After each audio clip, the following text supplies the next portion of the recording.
Friends, నిన్నైతే మా అక్క బర్త్డే అనేసి మేమైతే అందరం కలిసి బయటకు వచ్చినాం. మీకైతే ముందు వీడియో కూడా పెట్టినా నైట్ ఏం చేసినాం అనేసి. మా అక్క పార్టీ అనేసి మొత్తం సిండికేట్ అంతా వేసుకొని వచ్చేసినాము. యాడికో కాదు, నాటి కోడి అంట.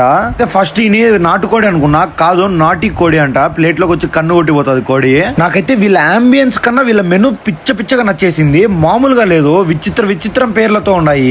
దయ్యం కోడి బిడ్డలంట, రమ్యకృష్ణ బజ్జీలంట, ఏందేందో పేర్లు ఉన్నాయి. ఇంకా మేమైతే ఆర్డర్ పెట్టిన ఫుడ్ అంతా వచ్చేసింది. నాకైతే దాంట్లో ఒక్కదాని పేరు కూడా తెలీదు. మంచి పేర్లు ఉన్నాయి దాంట్లోకైతే. టేస్ట్ అయితే మామూలుగా లేదు, కారం అయితే దంచి పడేసినాడు. మన కడబోళ్ళకైతే మామూలుగా నచ్చదు, చాలా బాగుంటాయి. కానీ ఒకటే, వీళ్ళ రెస్టారెంట్ లో పేర్లు గుర్తుపెట్టుకోవడం మాత్రం చాలా కష్టం మెనూలో. ఇంకా మా అక్కోళ్ళు అయితే వెజ్ ఆర్డర్ చేసుకున్నారు, మలాయ్ బ్రోక్లీ అంట. నాకైతే నాన్ వెజ్ కన్నా అదే నచ్చింది, చాలా బాగుంది. ఇంకా అందరైతే దుమ్ము లేపేసి ఉన్నారు, మామూలుగా ఎంజాయ్ చేయాలి. మేమైతే చాలా రోజుల తర్వాత అందరం కలిసినాము, కజిన్స్ ఫ్రెండ్స్ అందరం కలిసి. ఇంకా స్టార్టర్ల పని అయిపోయింది, ఇంకా మెయిన్ కోర్స్ లో స్టార్ట్ చేద్దాం అనేసి ఇంకా నేనైతే నాటుకోడి సంగటి అయితే ఆర్డర్ చేసిన. మామూలుగా లేదు, నేనైతే ఆ టేస్ట్ అస్సలు ఎక్స్పెక్ట్ చేయాలి. చాలా బాగుంది, ఎందుకంటే ఇట్లాంటి దాంట్లో నాటుకోడి ఇట్లాంటివి బాగుంటాయో లేదో తెలియదు, చాలా బాగుంది. ఇంకా తినడం అయిపోతానే మా అక్కకైతే 2 వర్గాల నుంచి 2 కేకులు అయితే వచ్చినాయి. మళ్ళీ ఆ 2 కేకులు కూడా కట్ చేసినారు. నాకైతే ఈ సినారియోలో ఎట్లా అనిపించింది అంటే, హీరోయిన్ అవతల కూర్చొని యువతల పేపర్స్ వాళ్ళంతా ఫోటోలు ఎత్తుతా అన్నట్టు నింది.